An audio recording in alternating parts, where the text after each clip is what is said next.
Hey everybody, thank you for joining into this video. Again, I'm Chris from business.chrisquery.com, and I'm here to help you think about how you think about your business, and think about the economy. Because if you can understand the way that we're thinking, we can make better decisions and come out prosperous. And today, I'm going to talk about how we need to think about using this money that the government has just given us.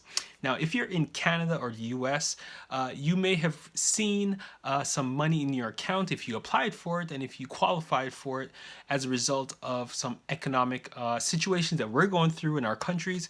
You may have seen some sort of relief benefit paid to you by the government, okay?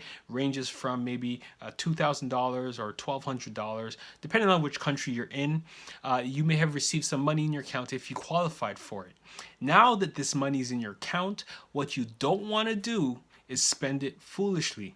Now, we can't go out and go to the mall because we're all in lockdown, but we can still do online shopping. The last thing that I would want you to do is take that money and go online shopping for things that you don't need at this time. Now, unfortunately, I did some research and I found out that only about 60% of Americans have a $500 in their emergency savings account. $500. Not even 60% of Americans have $500 in their savings account. So this money that's coming right now for them, if they lost their job because of the lockdowns and companies and going out of business or being shut down temporarily, they don't know. Certain people don't know how to pay their rent. They can't pay their bills. $500 can be gone just like that, right? And as a result, the government stepped in and decided to give some money to try and help people who don't have money now coming in, and they need to buy groceries and they need to buy necessities and other things like that. So now money is coming in. Thank God. But what should you do with it now that you're getting it? Okay, I'm going to go over a few things.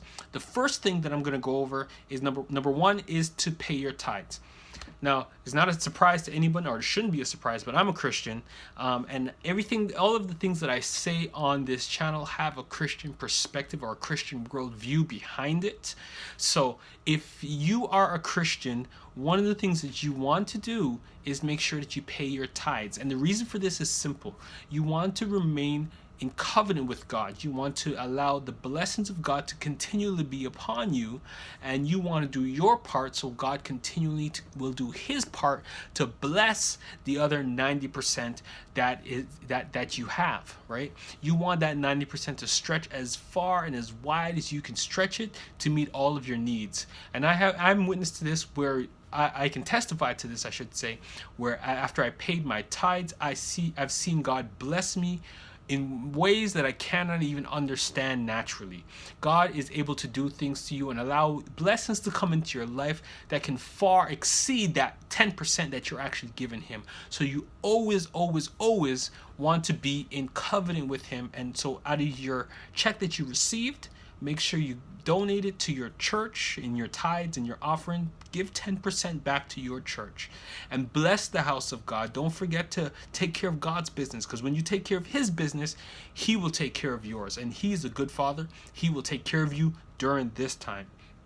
The next thing that we'll need to do, or if we need to do it, is if there are utility expenses and credit card debts that you have, you can call those people and ask them for a deferral on the payments, okay? Now, this is very, very critical, okay? You want to make sure that you read the fine print, okay? Because yes, you can defer your mortgage payments for however long they allow you to do it, maybe 4 or 5 or 6 months or whatever, or defer your credit card payment or your car note, or tell the gas company that you lost your job, here's the proof, and you can't pay your gas bill for your house this month or next month or whatever. And more companies than not will work with you to come up with a payment schedule and to help you during this time. But the fine print is, after you do that, you need to make sure that you understand what happens as a result of it, okay? As an example, if you have a mortgage, some mortgage lenders are allowing you to defer your payments, but what is happening is you're deferring your months, whatever 3 or 4 months payments till whenever things get back to normal, and you don't need to pay that mortgage payment for those 4 months.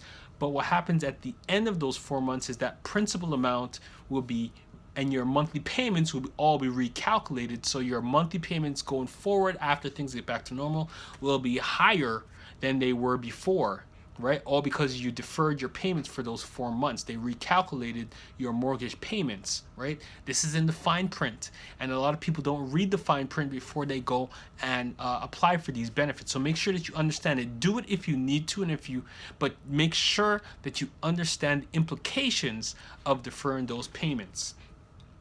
Now, if you have to defer your payments, do it. But like I said, use those deferrals if you need to, okay? Now, the last thing that you need to do is make sure that you spend your money on the necessities, okay? Because like I said at the beginning of this video, we don't know how long this is going to last. This lockdown may be over by the end of the middle of May or the end of May. It could last until into the summer, August maybe. Who knows? We need to make sure that we're good stewards of the money that we do have, and we're not spending it frivolously on things that cannot help us. For example, if you have some money and you need to buy groceries, right? And then on the flip side, if you want to get that newest video game, what should I spend my money on? The groceries would take precedence over the video game, because the video game will still be there after when things get back to normal.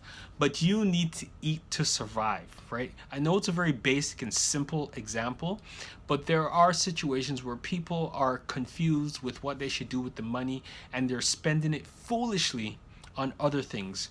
We need groceries, we need food in our bodies to stay healthy, to stay alive.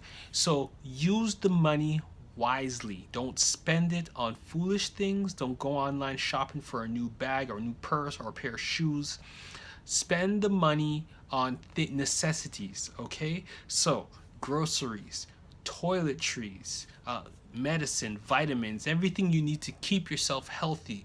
Only spend money on the essential things that you need during this time. Okay, so that's it for this video. It's just a quick one.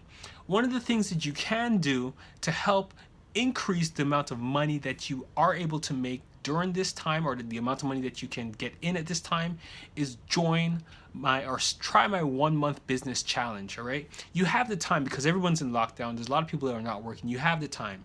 Okay, what this 1 month business challenge will do, it will help you to find out what a unique business idea is that you can start right now. It will show you how to find a product or an idea. It will help you to market it and help you to make at least $500 extra by the end of a month. So in this season where everybody's locked down and every dollar makes a huge dent in whatever you are doing, the 1 month business challenge will help you. It's a PDF. You can download it. It has step-by-step instructions.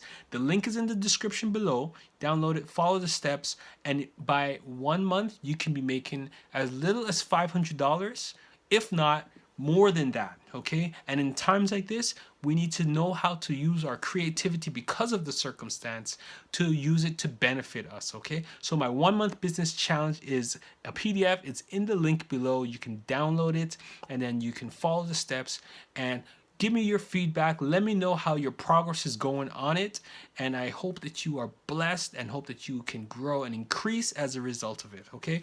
That's it for this video. Remember, I have other encouraging videos that you can click on. There's links here and all over the place that you can click on them. Be blessed, and I hope to see you on the next video. Peace.